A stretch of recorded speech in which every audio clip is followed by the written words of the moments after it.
pendiri Muhammadiyah, Syekh Ahmad Zaini Dahlan. Makanya tuh pendiri Muhammadiyah ketika berangkat ke Mekah belajar ngaji di sana, pulang-pulang bawa nama baru, namanya Zaini Dahlan, Kiai Ahmad Dahlan. Itu nama gurunya. Nama artinya siapa? Darwis. Dia berangkat dari Indonesia ke Mekah, namanya Darwis. Belajar kepada ulama di Mekah. Di antara guru yang ia timbang ilmunya siapa? Ahmad Zaini Dahlan. Pulang dikasih nama gurunya Ahmad Dahlan. Syekh Ahmad Zaini Dahlan, ulama Syafi'iyah dan mufti Syafi'iyah di masa itu, dia punya kitab. Kitabnya Asnal Matalib fi Najati Abi Thalib. Kitab yang menjelaskan tentang bahwa Abu Thalib itu adalah orang yang beriman dan selamat. Kenapa? Karena banyak ungkapan-ungkapan yang tidak mungkin dikatakan oleh orang kafir. Semacam ini, memuji Nabi Muhammad, apalagi nanti ada kalimat-kalimat yang mengatakan bahwa Muhammad adalah seorang hamba pilihan Allah dan sebagainya. Ini nggak mungkin kalimat itu keluar dari mulut orang kafir, nggak mungkin. Nah, kita bicara objektif, ya. Kita bicara pendapat ulama. Ya, silakan mau pilih yang mana, apakah pilih yang mengatakan bahwa Abu Thalib adalah kamu, silakan. Itu pun banyak ulama yang mengatakan begitu. Apakah pilih pendapat bahwa Abu Thalib ini adalah ahli surga? Itu pun silakan. Karena ada juga ulama yang mengatakan Abu Thalib adalah orang yang selamat, adalah orang yang bebas dari api neraka Allah Subhanahu wa Ta'ala.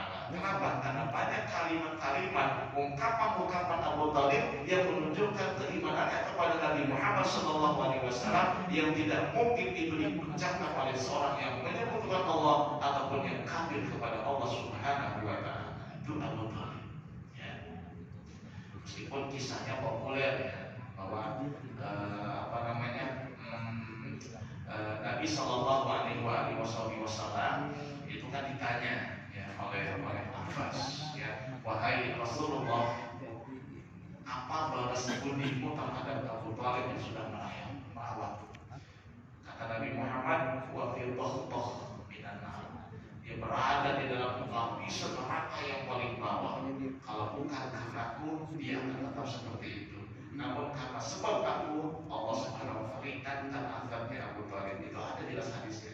Kita bicara pendapat ulama, ada yang mengatakan bahwa Abu Thalib adalah seorang yang beriman dan mati membawa iman dan Islam. Kebenarannya, wallahu a'lam, kita tidak tahu. Asalkan jangan terlalu fanatik begitu. Baik. Wa kana sallallahu alaihi wasallam azharul launi. Dan sungguh Rasulullah sallallahu alaihi wasallam itu berkulit putih cerah.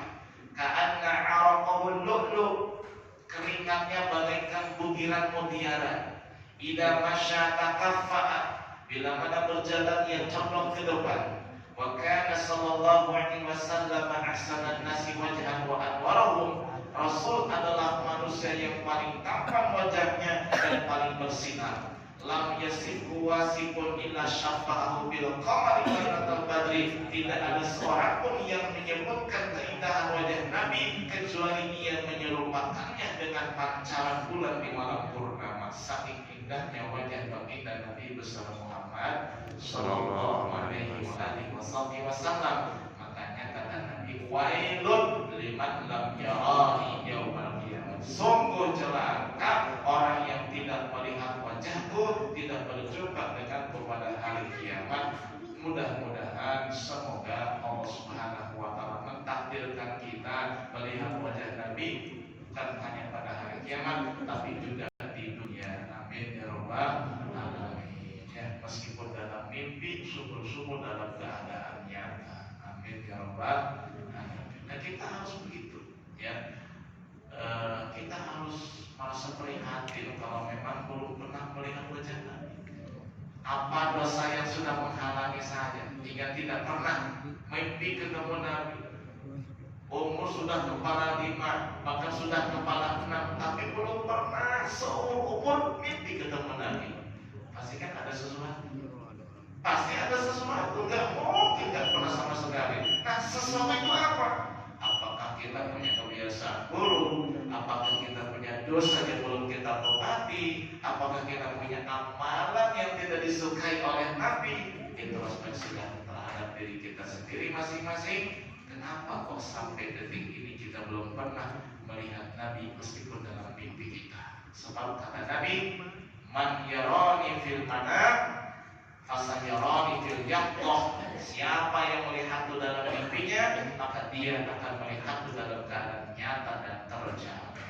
Jangan dikira Nabi sudah tidak ada yang bisa melihat Nabi secara nyata. Banyak orang-orang soleh, gak mesti wali Pak, orang soleh itu ketemu Nabi dalam keadaannya banyak. Ya, kita mah gak usah muluk-muluk ke sana, minimal ketemu Nabi meskipun dalam mimpi. Demikian tadi.